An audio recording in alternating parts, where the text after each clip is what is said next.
a practitioner of the nonviolent resistance to evil. The path taken by Martin Luther King, Mahatma Gandhi, and Archbishop Romero of El Salvador.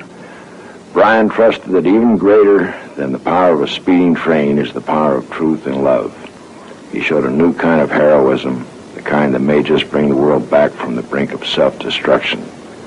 He acted on his faith in the unity and sanctity of all life, and that if one person will speak and act upon this truth, it will open the hearts of many and provide us a way out in this most desperate moment. 5% of the people of the world live in the United States, but we consume 40% of the resources of the world. We have become used to thinking that we have a right to all that we have, no matter what damage we do to the earth or to other people. We have become detached and disconnected from reality. We have become detached from the earth. We have become detached from the feelings and lives of people elsewhere if it interferes with our right to maintain our lifestyle and standard of living. I would submit to you that we're on a course leading to inevitable annihilation.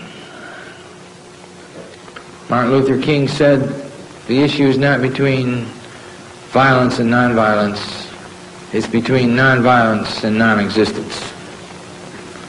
The course we're on in the first world is a course of ultimate destruction.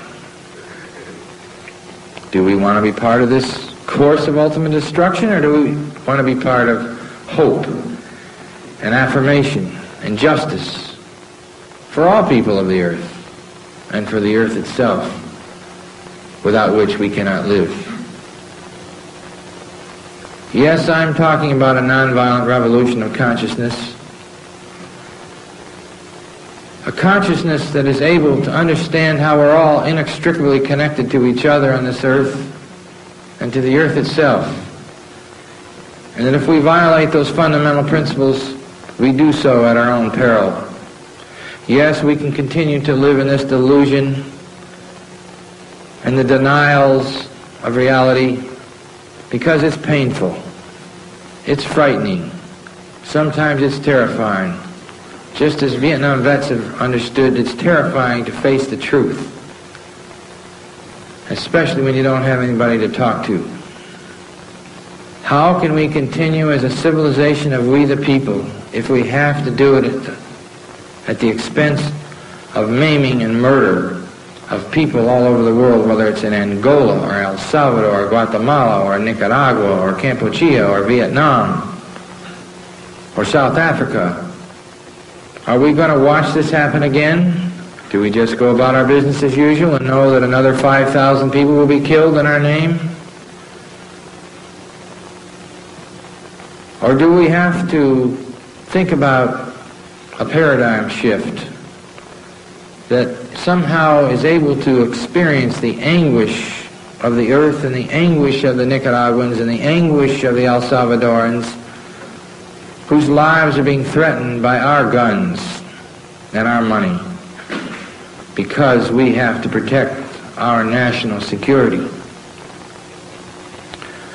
Well, I hope and I challenge all of you to think, but more importantly to feel in your heart how you might be able to act in such a way so that the world can live in peace and justice.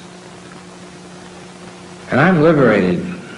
I'm free to stand anywhere, any place, and tell them they cannot continue to kill mothers and fathers and children in my name as a citizen of the United States. So I ask each of you to search your hearts as to what your truth is for being a citizen of the earth, promoting justice as a foundation for peace. It's not going to happen magically, and I think it's not going to happen by relying on these political structures and institutions in Washington. I think we're going to have to wage peace in the most extraordinary ways, whether our government wants it or not. And so I simply say that you will know in your heart, I believe, what to do. But I know that without a nonviolent revolution of consciousness, we will not survive as a civilization or as a planet. We are at an extraordinary point in history where we can choose to have peace if we want to pay the price. And what more glorious goal and value do we want than peace for all people? And so I look forward to working together with you all, with we the people, to build a new society. Society that understands that we are not worth more and they are not worth less. And that we will be willing to pay the price and take the risks to wage peace with all fellow and sister human beings.